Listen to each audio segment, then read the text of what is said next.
Good day, everyone. This is Greg Meyer with Rise Done Right, and we're here in Puyallup, Washington at the Northwest Rotorama. And Dan Brewer has joined us here, and you have an interesting connection to this Bruce Leven 35 Ford Roadster. And what'd you do here? Well, I've known Bruce for 20 years or more. I've done several motors for him, and this is a project that we started 5 or 6 years ago. He's from Washington, I'm from Southern California, but like I said, I've done several motors for him in the past. He called me up with an idea for the Roadster, but he had the idea for the engine. He wanted a McCulloch blower on it. I had seen them, but never worked on them. I've never seen one. I mean, is this the original flathead that came in the car? Do you know? This is not the original flathead, no. Oh, okay. I think he still has the original flathead. Oh. And we basically started with another brand new block. Okay. The Navarro heads, he didn't want anything stock. When you look at this intake, I mean, to me, it looks like, a carburetor intake going into a dish that looks like it mixes with the coolant. And I've never seen it. It's very confusing. It's just a McCulloch blower.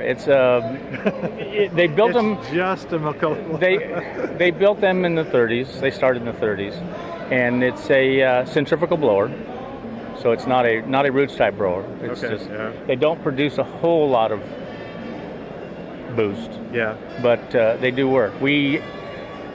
This motor starts out at 85 horsepower, and on the dyno we ran 161 horse. Oh. So we doubled the horsepower. Yeah, that's pretty good. Which I was surprised. Yeah. But it's also stroked. It's a bigger motor, so okay. It's 200 inches, and you look at that way, so it's it runs good. But why does the coolant come into that?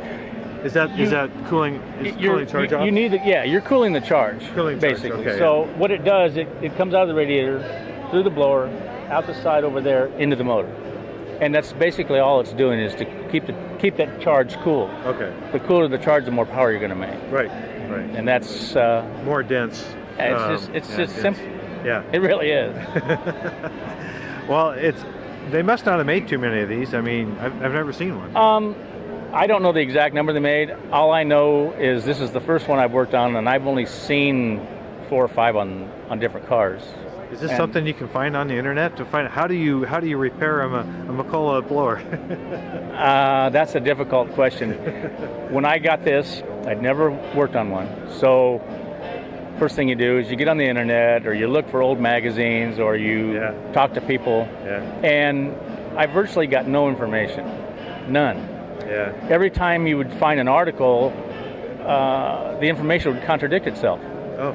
So I got with my boss, Ronnie Shaver, at Shaver Racing Engine, and we decided just to go ahead and completely disassemble it, find out how it ticked, and go from there. Yeah. So in the process, we broke. There's a part we broke inside, so we had to remachine it, redo it. But it's a learning process. Yeah. And you had the skills to repair it, so no harm, no foul. No harm, no foul. Right. It was probably a delicate piece as it was, and then where it wore out, and when it went. So this is an amazing car. All of Bruce's cars are just immaculate. So and so clean and well put together, well thought. He had very specific styles. He knew what he wanted in this. Oh, he's a fantastic person to deal with as far as when he sees something in his head. He goes after it. He knows exactly what he wants. Yeah. It's like his 51 Ford shoebox. The car's just amazing. The GT51. The GT51. I call it a shoebox. Yeah, it is. That car itself is a work of art. Yeah, it is. And this is his last project. Okay. He never saw this car completed. Oh, that's too bad. Which was a bummer. Yeah. But he had this vision, knew what it was, and called me up. By chance, I was at the Peterson Museum in Los Angeles, and I came across a guy who knew a guy that had a blower. Oh, yeah. Chance. Yeah. And went and talked to him, made a deal, got the blower, started from there. All right. Well, one other thing that most of them don't have, the Flathead does not have an oil system, really. So we converted this over to a full flowing oil system. Oh, okay. So there's another modification. Yeah, there. another Okay. modification. It's not stock by any means. I mean, it's the Scat rotating assembly. It's got JE pistons. It's got an ISKY cam. Oh. All the pulleys in the front are all custom made at the shop. Okay. So there's not really anything stock on it at all. And it's Well, how long did that take you to the motor part of it? I believe start to finish, and it's not, you're not working on it every day. Right. You work here and work there, or you're waiting on parts. But I believe we had the motor at the shop for probably 6 months. Okay. By the time we still looking for some parts, Yeah. ordering parts, That's not machining bad. parts. Really, that's not bad for learning how something works and having to do all that work. No, that's not and bad, really. and what we do, we build racing engines. Yeah. We build racing engines mainly for sprint cars. That's our bread and butter.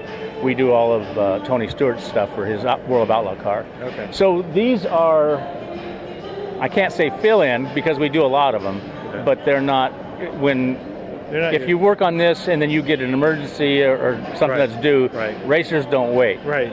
So this is kind of a fill-in, but yeah. we still specialize in a lot of these. Okay. Amazing work. Thank you so much for coming out. Thank you. Appreciate it. Thank you. I All right. appreciate it. Thanks, everyone. We'll catch you next time.